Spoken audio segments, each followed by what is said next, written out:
My name is Alice Vance. In the world of high-frequency trading and neural networks, I was always the ghost in the machine. My older brothers, Mark and Leo, viewed the family study as their private kingdom where only masculine logic could thrive. They looked at my lines of code and saw nothing but a girl playing with a keyboard. 10 years ago, they didn't just dismiss my talent, they attempted to delete my future by wiping my senior thesis, laughing as they told me that a woman's brain wasn't wired for the brutal elegance of a back-end architecture. They thought they had erased my work. They didn't realize they had only forced it underground. Today, the world knows their names as the founders of the next billion-dollar unicorn. But what they don't know is that every line of their success is written in my ink. And in this industry, a stolen foundation always leads to a total system crash. The hum of the cooling fans in our basement was the soundtrack of my childhood. Mark and Leo were the golden boys of the local tech scene, 2 years older and infinitely louder. They had the latest rigs, the fastest connections, and the unshakable confidence of mediocre men who had been told they were geniuses since birth. I was the one who sat in the corner, typing silently on a refurbished laptop I'd fixed myself, watching the patterns they missed. "It's cute, Alice," Mark would say, leaning over my shoulder with a smirk that made my skin crawl. "But logic is a binary language. You're trying to code with your emotions. Why don't you go help Mom with the garden? Leave the deep learning to the professionals." "Professionalism isn't a gender, Mark," I'd reply without looking up. "It's a set of results." "Results require a certain architecture of the mind," Leo added from his triple monitor setup. "Women are great at UI, colors, buttons, making things look pretty. But the core, the actual engine, that's hard logic. You're trying to build a cathedral out of sand." I ignored them. For 3 years, I had been building something they couldn't even conceptualize, an autonomous, self-correcting optimization algorithm. I called it Aegis. It wasn't just code, it was a ghost that lived inside a network, fixing leaks before they happened, predicting traffic surges before a single packet was sent. It was my senior thesis, the culmination of everything I'd learned while they were out at tech mixers and ego-stroking networking events. The night before my final presentation at the university, I left my laptop in the study to get a glass of water. When I came back, the room was quiet. Too quiet. Mark and Leo were standing by my desk, their faces illuminated by the blue glow of my screen. Mark held an external drive in his hand. "What are you doing?" I asked, a cold knot forming in my stomach. "We did you a favor, sis," Leo said, spinning around in his chair. "We looked at your thesis. It was full of sentimental loops. It would have embarrassed the family name if you presented that at the symposium, so we cleaned up your drive." I pushed past them, my fingers flying over the keys. My heart stopped. The directory was empty, not just moved, wiped. I ran a recovery script, but the sectors were overwritten with junk data. It was a professional-grade shredding. "You deleted it?" My voice was a whisper, a ragged sound in the sterile room. 3 years of work? My entire degree depends on that. "It's a forced pivot," Mark laughed, tossing the drive into his bag. "You were never going to make it as a dev, Alice. You don't have the stomach for the grind. Go into marketing. You're good at talking. Leave the hard stuff to us. We're actually starting a project that's going to change the world. Maybe we'll hire you to do our PR one day." They walked out, leaving me in the dark. I didn't cry, I didn't scream. I sat in that chair until the sun came up, staring at the blinking cursor on an empty screen. They thought they had destroyed Aegis, but Aegis wasn't on that drive. It was in my head, and they had forgotten the first rule of cybersecurity: never leave a back door open when you've made a dangerous enemy. I didn't tell the university. I didn't beg for an extension. I pivoted. I presented a mediocre, surface-level UI project that earned me a passing grade and the pity of my professors. My brothers smirked from the back row, convinced they had saved me from a career I wasn't built for. After graduation, I disappeared. I moved to a city where they had no contacts. I took a job as a technical writer at a mid-sized firm, a role so beneath my skill level that I was invisible. But every night, from 10 p.m. to 4 a.m., I rebuilt the ghost. I refined Aegis. I made it faster, leaner, and most importantly, I added a signature, a recursive, encrypted, zero-day watermark that lived in the kernel. It was undetectable unless you knew exactly where to look, and it was tied to a blockchain-verified identity, mine. Meanwhile, I watched Mark and Leo's rise. They launched a startup called Apex Logic. They claimed they had developed a revolutionary optimization engine that made cloud computing 40% more efficient. I recognized the logic immediately. They hadn't just deleted my work, they had stolen the fragments they could understand from my backup cache and built a Frankenstein version of it. They became the darlings of Silicon Valley, cover of Wired, TED Talks, millions of VC funding. They were the brothers of code, the architects of the future. They didn't realize that their revolutionary engine was running on a stolen heart that still belonged to me. I waited. I watched the rumors of an acquisition grow. Google was interested. Not just interested, desperate. They wanted Apex Logic to power their entire global infrastructure. The deal was rumored to be worth $3 billion. A week before the final signing, I sent an anonymous tip to the Google lead auditor. It wasn't a complaint, it was just a small encrypted key and a set of coordinates within the Apex source code. Check the kernel for a signature, the message said. Ask yourself why a revolutionary engine has a built-in royalty redirect hidden in the assembly language. The bait was set. My brothers were about to walk into a boardroom thinking they were becoming gods. They didn't realize that they were about to find out that in the world of code, there is no such thing as a clean wipe. For the next week, I lived in a state of hyper-focused calm. I followed the tech blogs like a hawk. Apex Logic was the name on everyone's lips. Mark and Leo were being hailed as the prophets of efficiency, the men who had solved the cloud latency problem that had plagued the industry for years.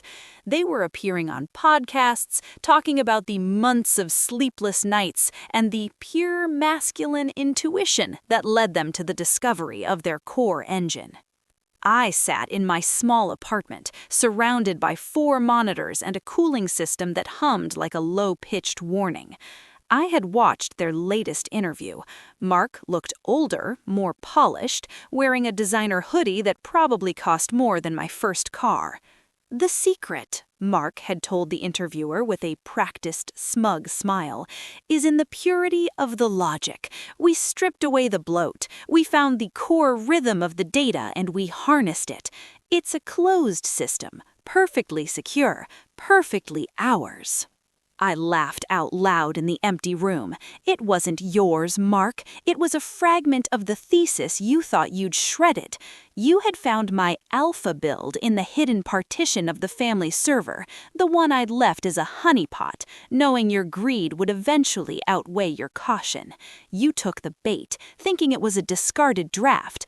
You didn't realize it was a masterpiece designed to look like a mess. They had spent years polishing my alpha code, but they never touched the kernel. They couldn't. The kernel was written in a custom assembly language I'd developed during my sophomore year, a language they called inefficient and overly complex.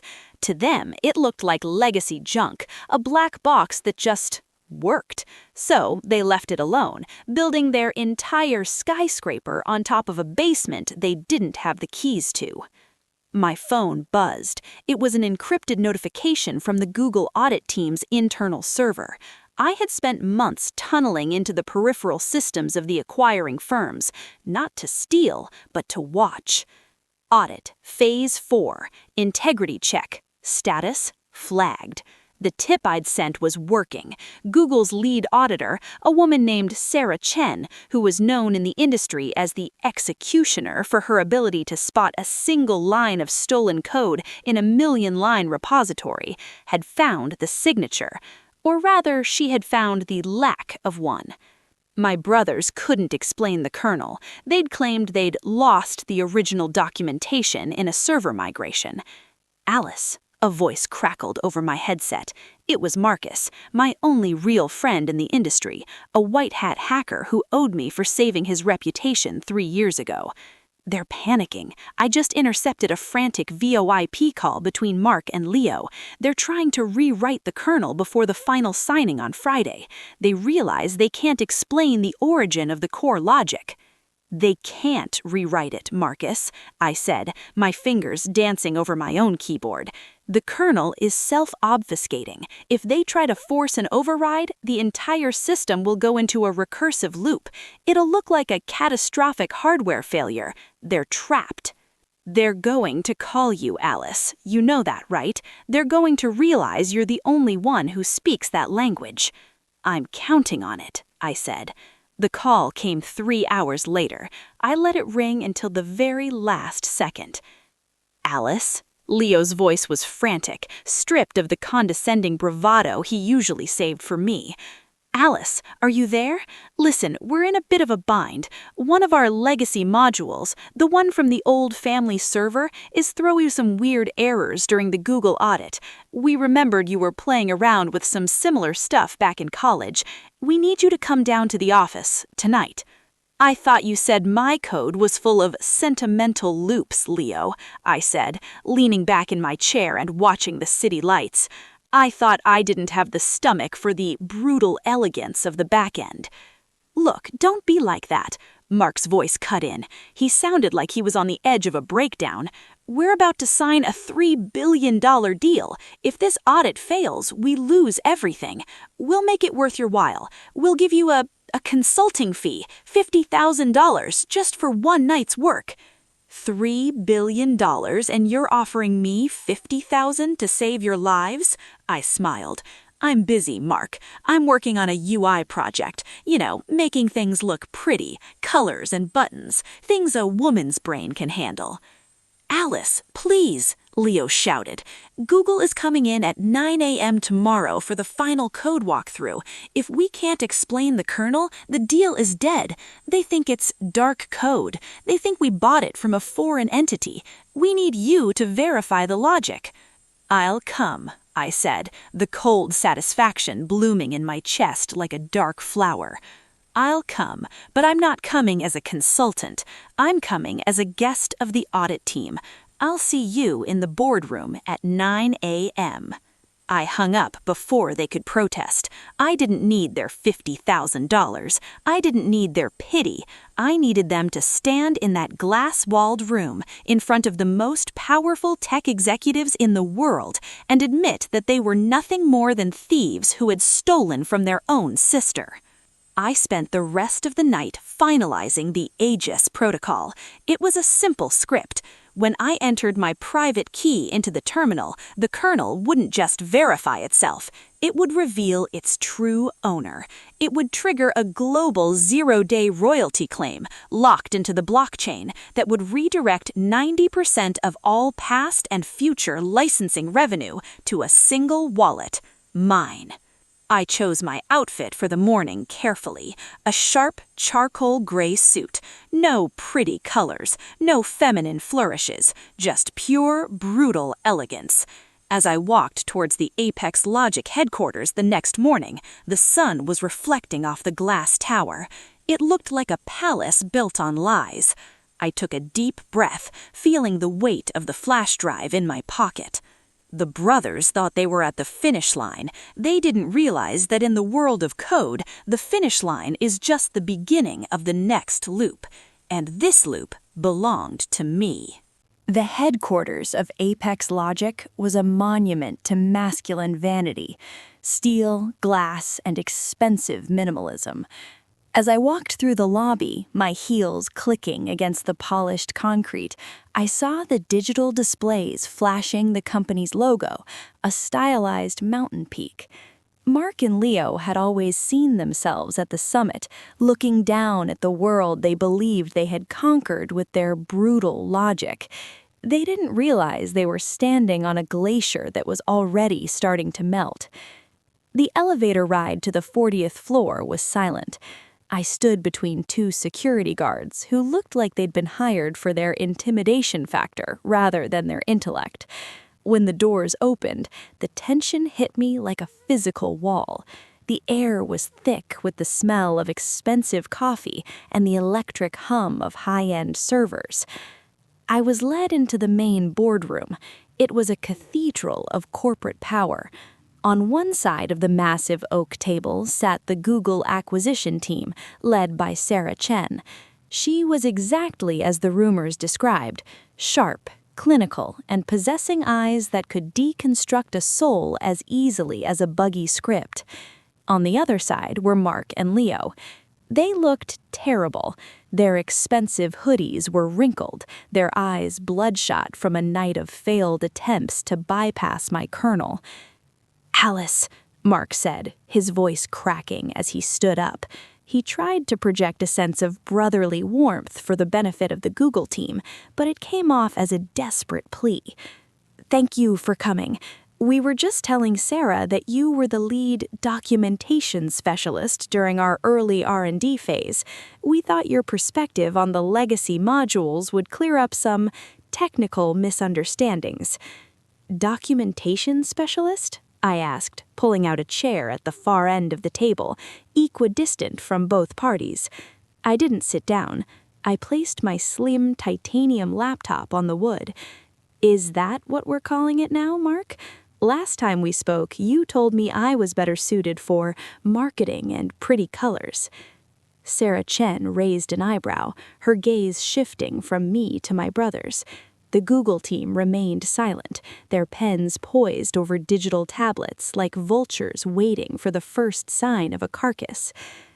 "Let's get to the point," Sarah said, her voice a cool blade. "Mr. Vance, your Apex engine is brilliant. It's the most efficient optimization tool we've ever seen. But there's a problem. The core kernel, the part that handles the recursive data sorting, is written in an encrypted assembly dialect we can't identify. It has no documentation, no development history in your repositories, and most importantly, it contains a dormant zero-day trigger. Our auditors believe this code was either bought from a third party or borrowed."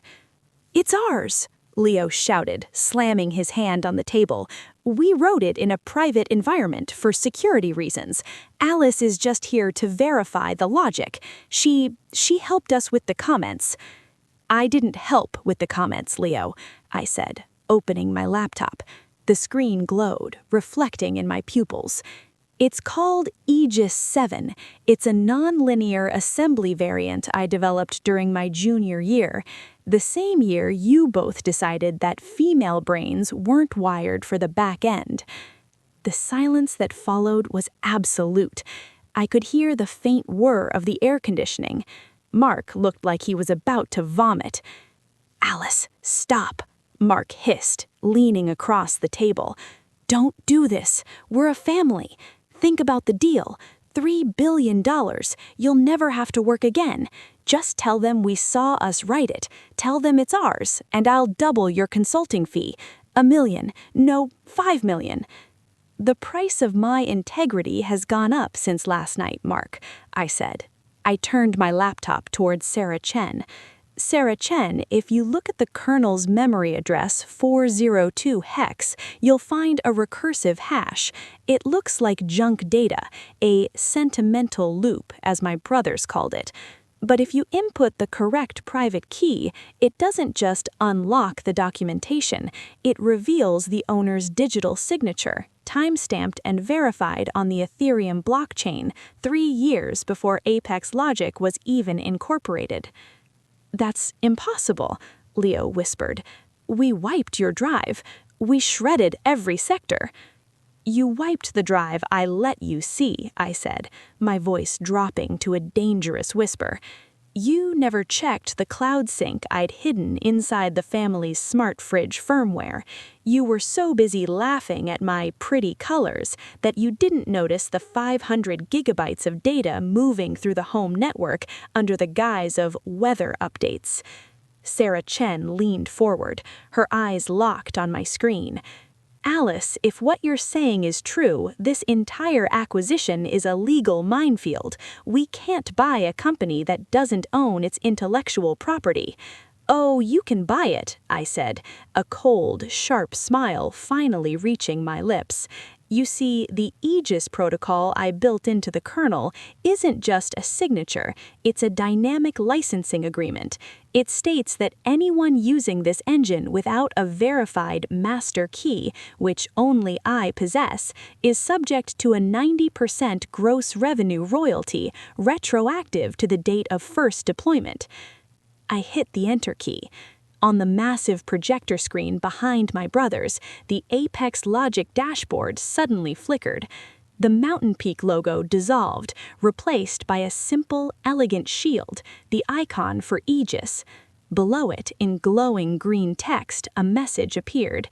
"System override. Owner identified. Alice Vance. Royalty redirect active." "What have you done?" Mark screamed, lunging for the projector remote. "Turn it off! Alice, turn it off!"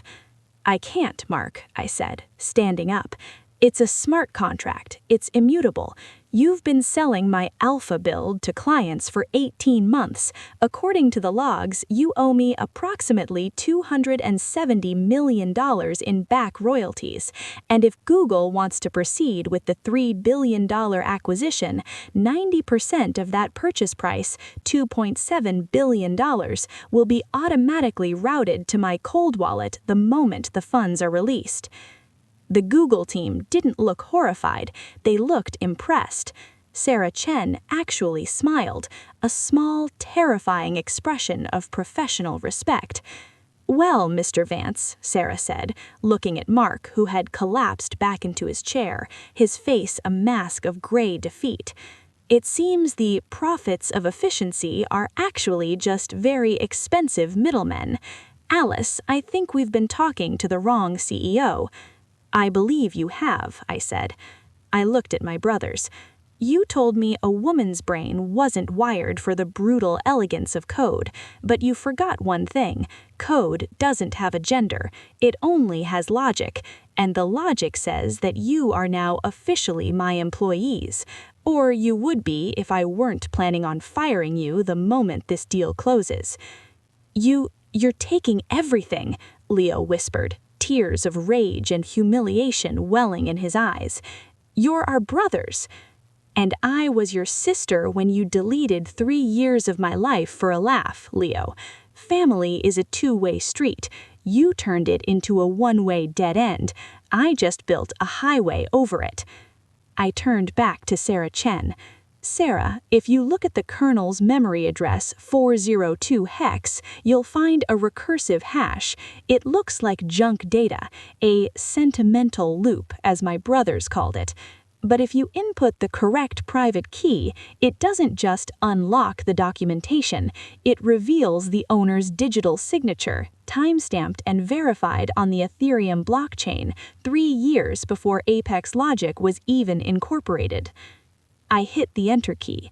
On the massive projector screen behind my brother's, the Apex Logic dashboard suddenly flickered.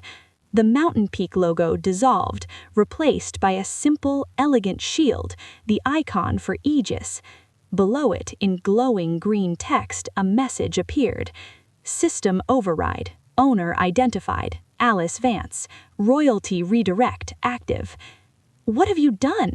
Mark screamed, lunging for the projector remote. "Turn it off! Alice, turn it off!" "I can't, Mark," I said, standing up. "It's a smart contract. It's immutable. You've been selling my alpha build to clients for 18 months. According to the logs, you owe me approximately $270 million in back royalties. And if Google wants to proceed with the $3 billion acquisition, 90% of that purchase price, $2.7 billion, will be automatically routed to my cold wallet the moment the funds are released." The Google team didn't look horrified, they looked impressed. Sarah Chen actually smiled, a small, terrifying expression of professional respect. "Well, Mr. Vance," Sarah said, looking at Mark, who had collapsed back into his chair, his face a mask of gray defeat.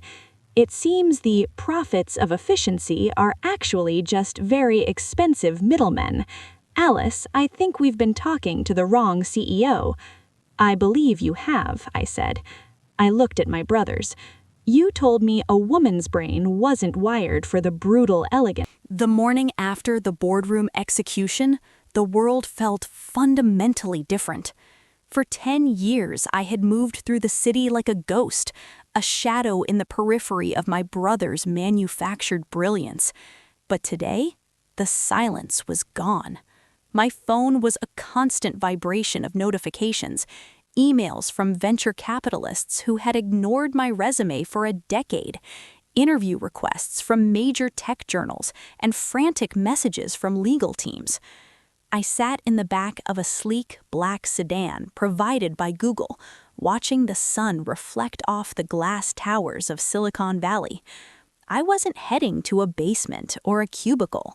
I was heading to the penthouse of the building that had my family name on it, but only my intellect inside its servers. When I arrived at the Apex Logic headquarters, the atmosphere had shifted from arrogant energy to funeral-like stillness.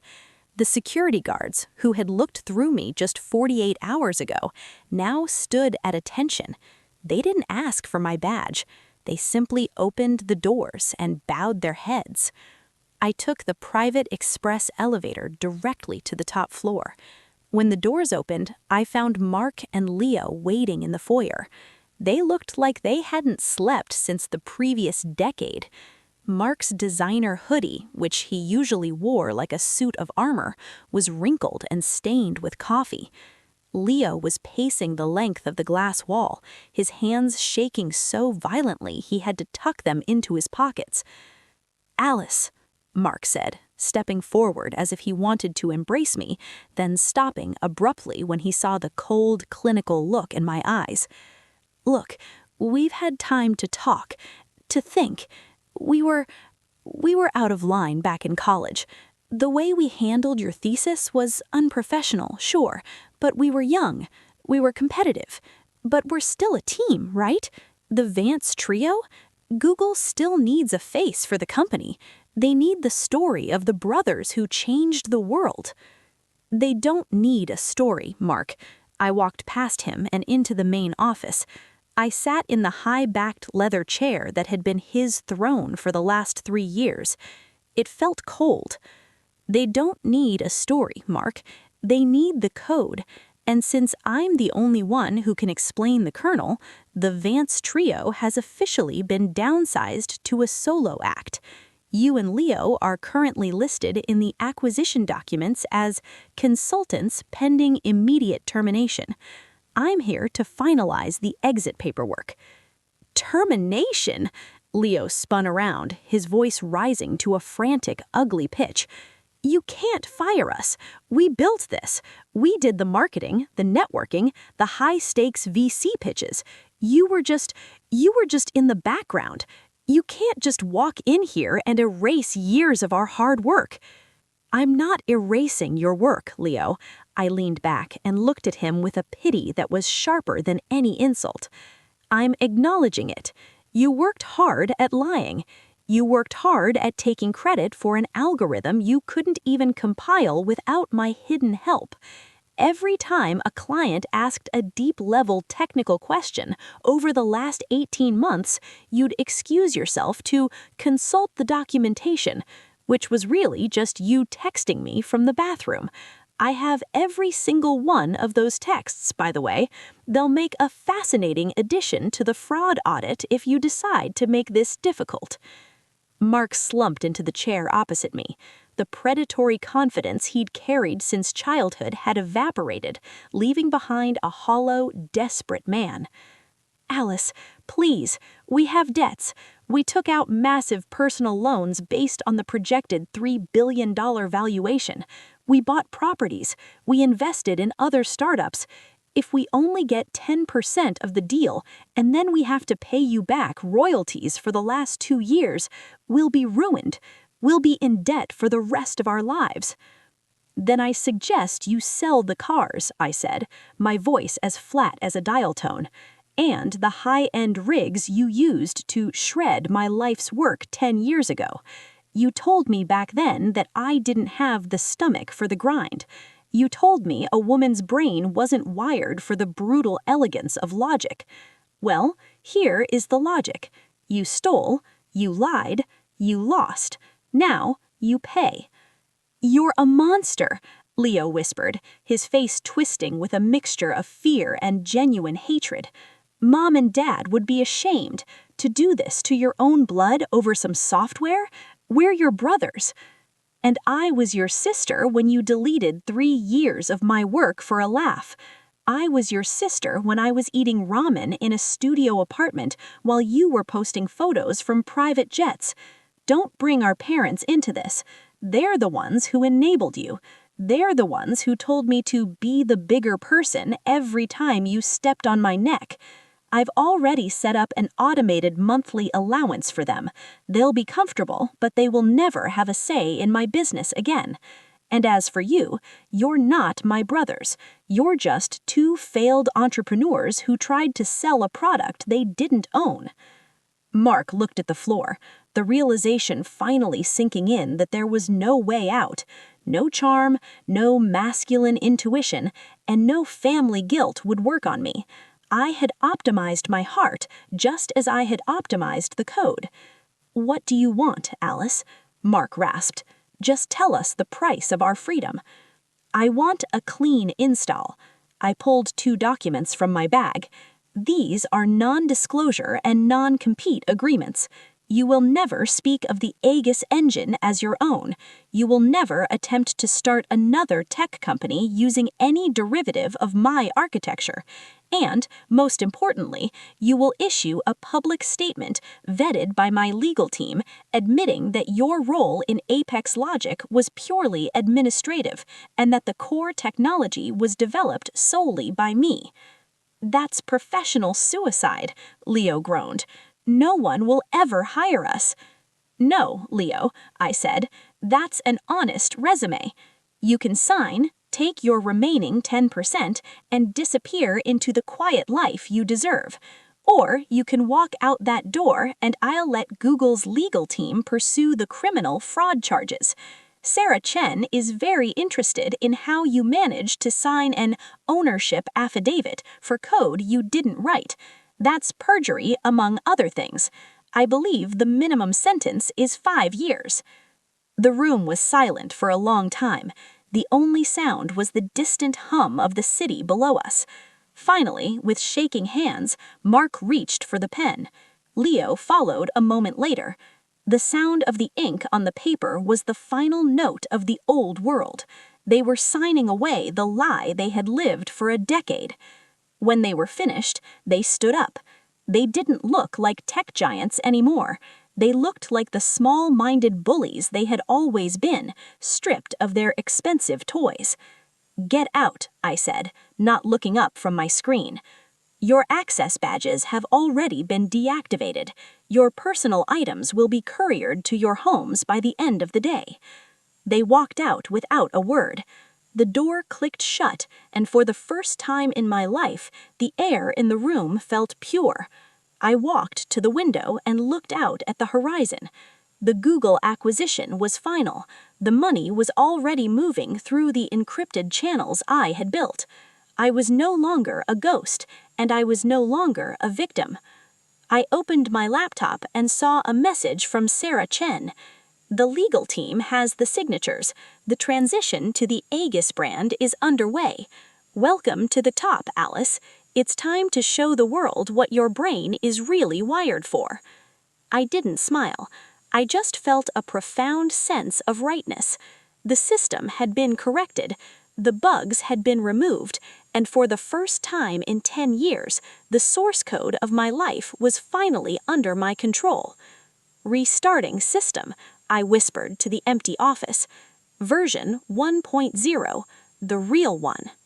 The first week as the official CEO of the rebranded Aegis Systems felt like walking through a minefield disguised as a victory parade. On paper, I was a multi-billionaire, the architect of the most sophisticated optimization engine on the planet.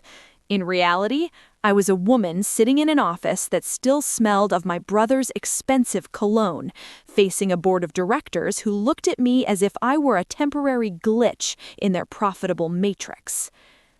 "The integration with Google's main servers is running at 85% capacity, Alice," Sarah Chen said, leaning against my desk. She was the only person in the building who didn't look at me with either suspicion or pity. "But we have a problem. 3 of our biggest legacy clients, firms that Mark and Leo brought in through personal handshakes, are threatening to pull their contracts." "Why?" I asked, not looking up from the lines of code I was refactoring. "The engine is performing better than ever. I've already patched the memory leaks Leo's polishing introduced." "It's not the tech, Alice. It's the optics," Sarah sighed.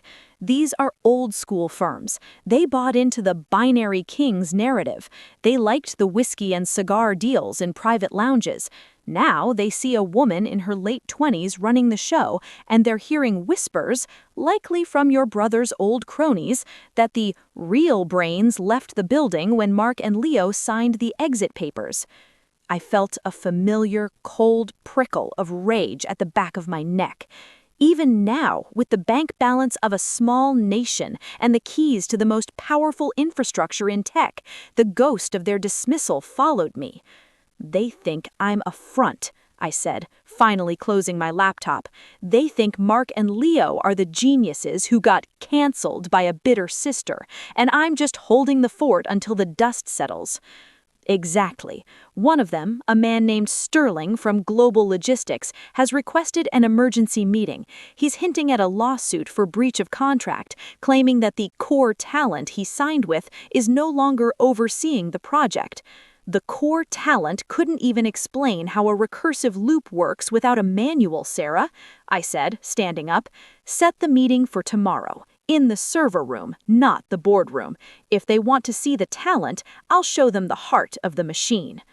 The next morning, Sterling and 2 other high-level executives arrived. They were men in their 50s, wearing suits that cost more than my first year's salary, carrying an air of effortless entitlement. They didn't look at the monitors or the flashing lights of the server racks. They looked at me as if I were a misplaced intern. "Ms. Vance," Sterling said, his voice booming in the climate-controlled hum of the room, "we appreciate the tour, but let's be blunt. We had a relationship with Mark. He understood the brutal elegance of our needs. We're concerned that without his leadership, Aegis is just a pretty interface with no teeth.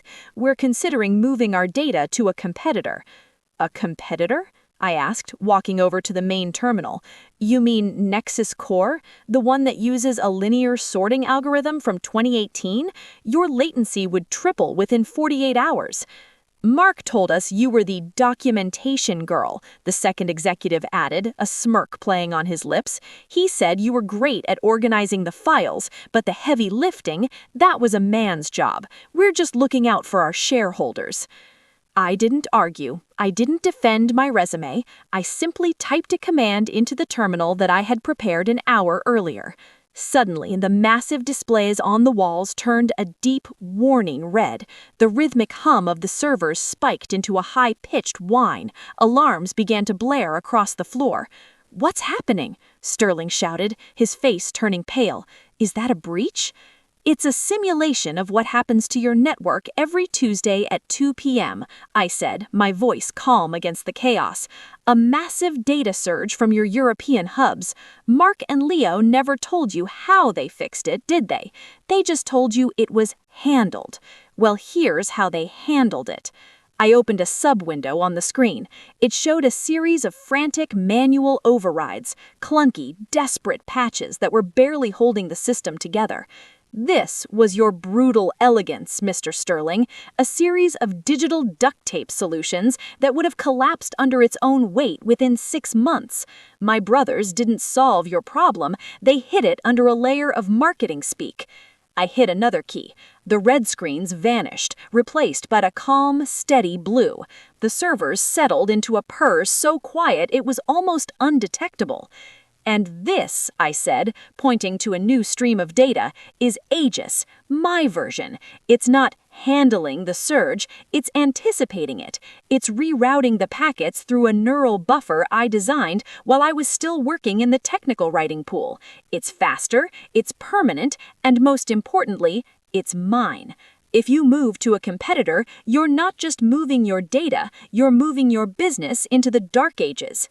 The room was silent for a long time. Sterling looked at the blue screen, then at me. For the first time, he wasn't looking at a girl, he was looking at a predator. Mark never mentioned this," he stammered. "Mark didn't know it existed," I said, stepping away from the terminal, "because Mark doesn't know how to code in a non-linear environment. Now, gentlemen, if you'll excuse me, I have a global infrastructure to manage. You can sign the contract renewals with Sarah on your way out, or you can leave. But if you leave, don't call me when your system crashes next Tuesday. I don't do pretty colors for people who don't appreciate the logic." They left within 10 minutes. All 3 contracts were renewed by noon, with a 15% rate increase for advanced optimization services. Sarah walked into my office later that afternoon, a bottle of champagne in her hand. "That was aggressive, Alice. I think you actually scared Sterling." "I didn't scare him, Sarah," I said, looking out at the city. "I'm just optimizing his understanding of the situation. People like that don't respect talent, they respect power, and for too long I let my brothers hold the power while I provided the talent." "You're changing, you know," Sarah said, pouring 2 glasses. "You're starting to sound like a CEO." "I'm not changing," I replied, taking the glass. "I'm just finally running at full capacity." But as I looked at my reflection in the glass, I saw the cost of that capacity. My eyes looked harder. The bookworm was gone, replaced by someone who knew exactly how to dismantle an opponent in under 5 minutes. I had won, but the ghost of the basement was still there, whispering that the fight would never truly be over. "To the future," Sarah said, raising her glass. "To the source code," I replied. The next morning, an anonymous package arrived at the front desk. Inside was a single shredded external drive, the one Mark had used to wipe my thesis 10 years ago. There was no note, just a clear message. The brothers were gone, but the war for my legacy was just beginning. The shredded drive sat on my mahogany desk like a piece of modern art representing a murder scene. I didn't need a forensic lab to know who sent it. It was a taunt, a reminder from Mark and Leo that while I held the keys to the kingdom, they still held the memory of the fire. I spent the morning staring at the mangled plastic and twisted metal, feeling a cold, systematic rage settling into my bones. "They're not going away, Alice," Sarah said, walking into the office with a grim expression. She threw a tablet onto my desk. Our internal security flagged a massive data egress from one of our secondary testing servers. Someone used an old administrative bypass, a legacy backdoor that was supposedly deactivated 3 years ago. "Mark's old credentials," I whispered, pulling the tablet toward me. My eyes scanned the logs. It wasn't just random data. They had targeted the Project Chimera files, my experimental research into predictive neural encryption. It was the next evolution of Aegis, a technology so advanced it could make current cybersecurity obsolete. "They're trying to build a dark Aegis," Sarah continued. "I've tracked the IP pings. They're operating out of a decentralized cluster in Eastern Europe. They think they're invisible. They've already started pitching a new, independent security layer to the very VCs who used to fund them. They're calling it Rebirth." I stood up and walked to the floor-to-ceiling window. The city below was a grid of light, a physical manifestation of the networks I now controlled. My brothers hadn't learned their lesson. They still thought that brutal logic was something you could steal if you just had the right password. They didn't realize that Chimera wasn't just code, it was a living architecture that required a specific cognitive signature to stabilize. "They can't run it, Sarah," I said, my voice dropping to a dangerous low frequency. "The math is too complex for them.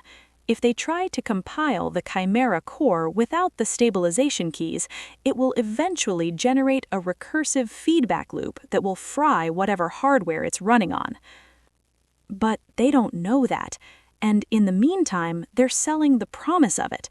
They're using your stolen research to raise a defense fund against us. They're telling investors that you've monopolized the market and that they are the freedom fighters of open-source tech." I turned away from the window, a sharp, predatory smile crossing my face. They want to be freedom fighters? Fine, let's give them a revolution, but not through the courts. That's too slow, too public. We're going to hit them where they live, in the digital ledger. "What are you planning, Alice?" "I'm going to let them steal the rest," I said. Sarah blinked. "Excuse me?" "I'm opening the vault, Sarah. I'm going to accidentally leave the encryption keys for the Chimera prototype in a poorly secured subdirectory. I want them to take it.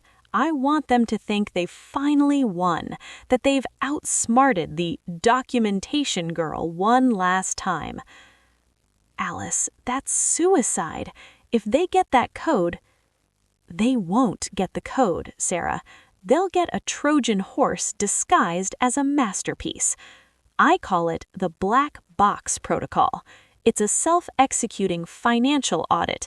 The moment they integrate the Chimera core into their Rebirth platform, it will act as a digital vacuum. It won't steal their data. It will identify every single Satoshi, every dollar, and every asset they've hidden in offshore accounts using my brother's old signatures." I walked back to my desk and began typing, my fingers moving with a rhythm that felt like a heartbeat. "They used my work to build their fortune. Now my work will be the one to reclaim it. I'm not just going to stop their project. I'm going to trigger a total financial reset. By the time they realize the code is corrupted, their bank accounts will be at zero, their credit lines will be terminated, and their shadow repository will be a list of evidence for the SEC." I spent the next 6 hours crafting the trap. It was a beautiful, lethal piece of engineering. I layered the stolen files with false leads, making the math look just plausible enough to fool someone of Mark's mid-level intelligence. I added comments, subtle, patronizing notes disguised as technical instructions that echoed the very things they used to say to me. This logic might be too elegant for your architecture. Try not to break it." By midnight, the trap was set. I watched the monitor as the Dark Ages servers began to pull the bait. The progress bar moved with a sickening speed, 80%, 90%, 100%. "Download complete," I whispered to the empty room. I leaned back in my chair, feeling a strange, cold clarity. For years, I had been the one looking over my shoulder, waiting for the next blow from the people who were supposed to protect me. Now, I was the one holding the scythe. "Sarah," I said into my headset, "contact the Google legal team. Tell them to prepare a quiet intellectual property reclamation suit for next week, but don't tell them why. Just tell them that by Monday, Apex Logic's founders will no longer have the resources to hire a public defender, let alone a corporate lawyer." "You're dismantling them, Alice, completely." "No, Sarah," I replied, looking at the shredded drive on my desk. "I'm just performing a final system wipe. You can't have a clean install until you've removed the malware, and Mark and Leo are the oldest bugs in the system." I stayed in the office until dawn, watching the Rebirth servers begin to execute the stolen code. I saw their excitement in the packet traffic, the frantic, joyful bursts of data as they thought they were launching their comeback. They didn't see the silent, invisible thread I had woven into the heart of the engine. As the sun began to rise over the valley, the first financial alerts began to pop up on my screen.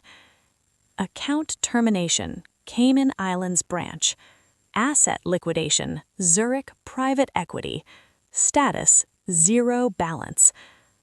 I picked up the shredded drive and walked to the small trash bin near the door. I dropped it in with a satisfying thud. "System updated," I said. The brothers thought they had stolen the fire. They didn't realize they had just invited the arsonist into their basement, and this time there wouldn't be anything left to shred. The silence of my office was broken not by a notification, but by the physical sound of desperation. I didn't need to look at the security monitors to know they were downstairs.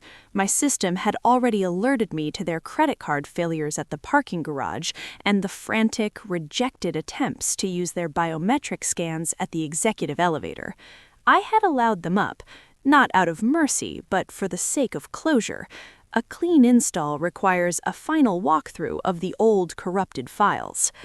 When Mark and Leo entered, they looked like ghosts of the men who had once mocked me in our father's basement.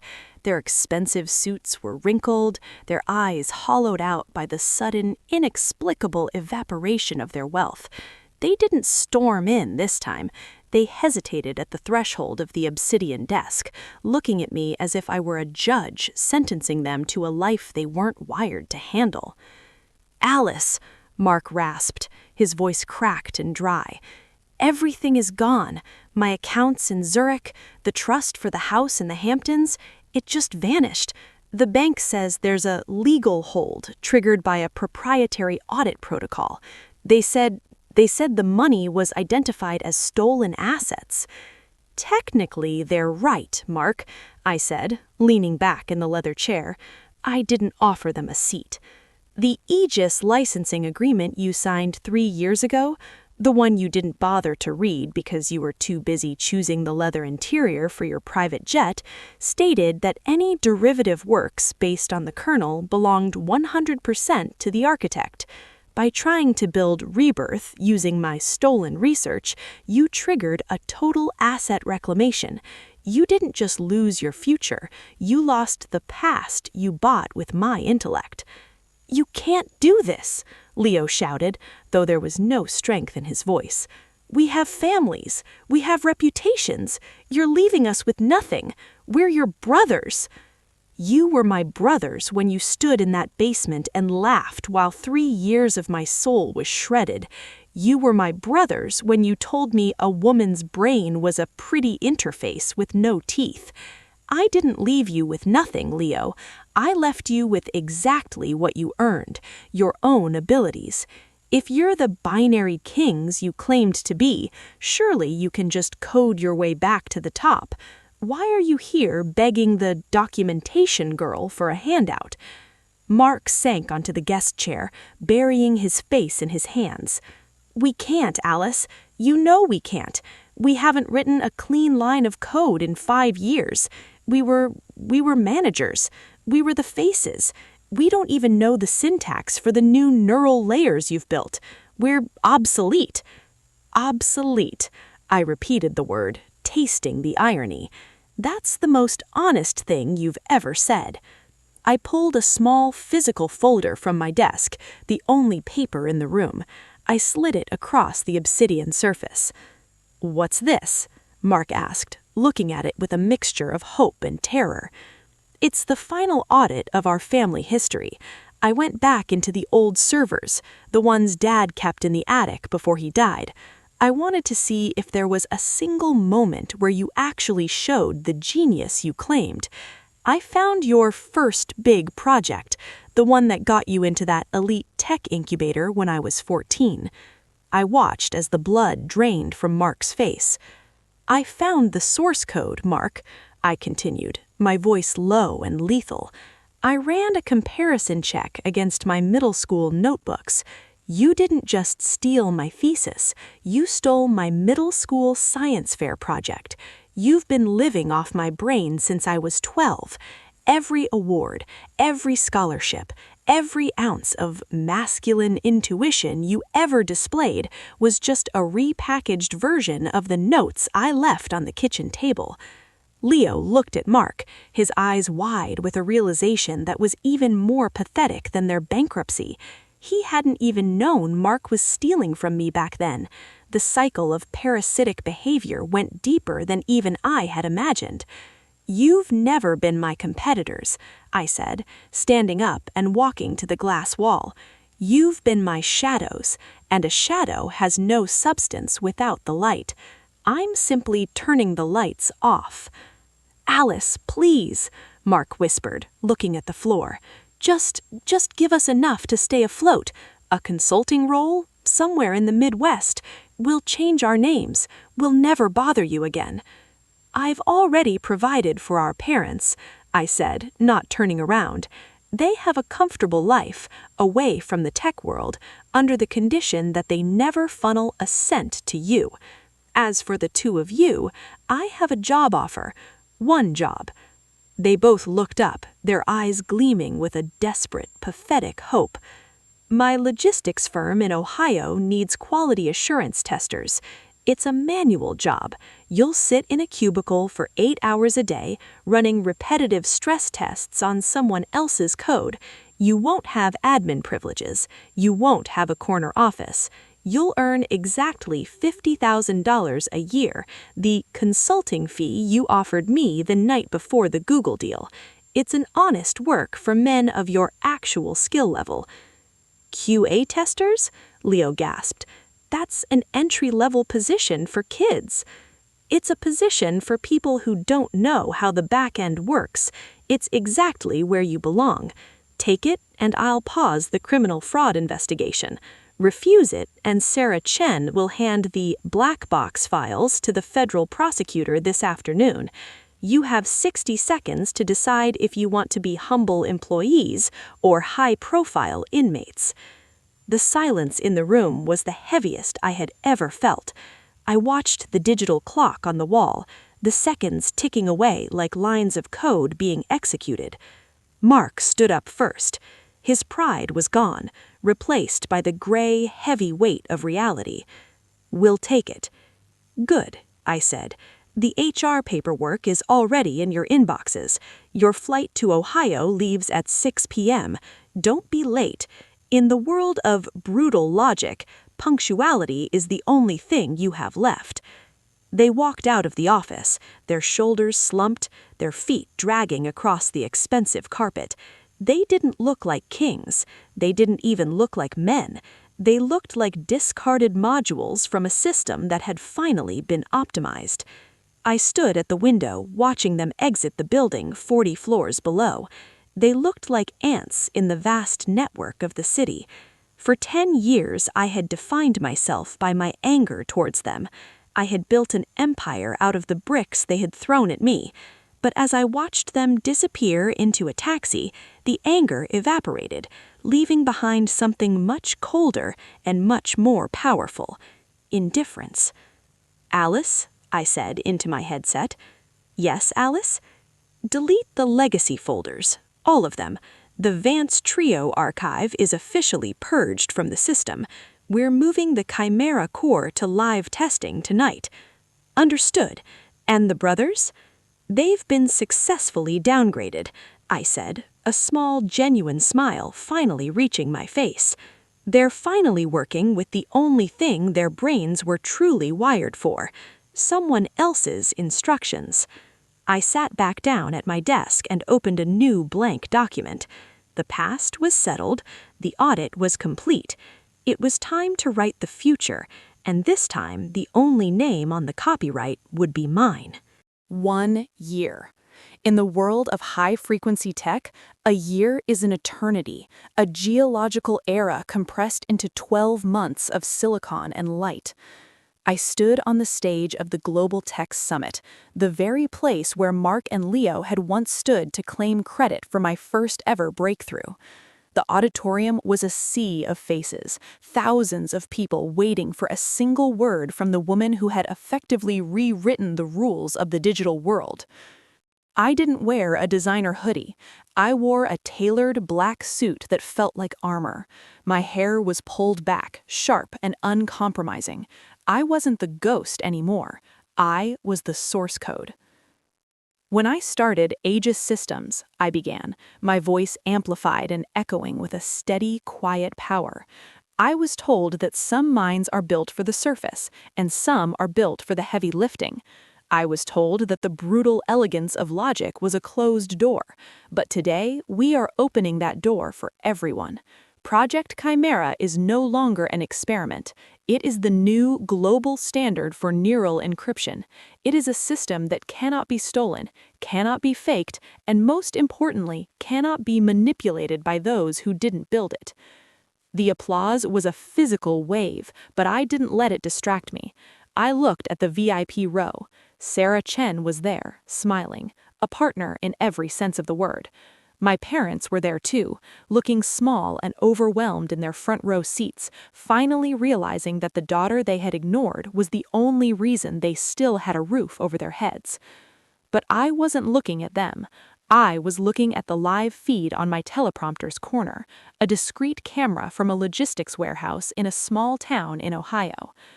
In a cramped gray cubicle, Mark and Leo were sitting side by side. They were wearing cheap headsets, their eyes fixed on screens filled with endless, repetitive data. They were running stress tests on the very system I was launching today. They were the monkeys at the typewriter, the low-level QA testers whose only job was to find the bugs I already knew existed. Mark looked older. The arrogance had been replaced by a dull, permanent exhaustion.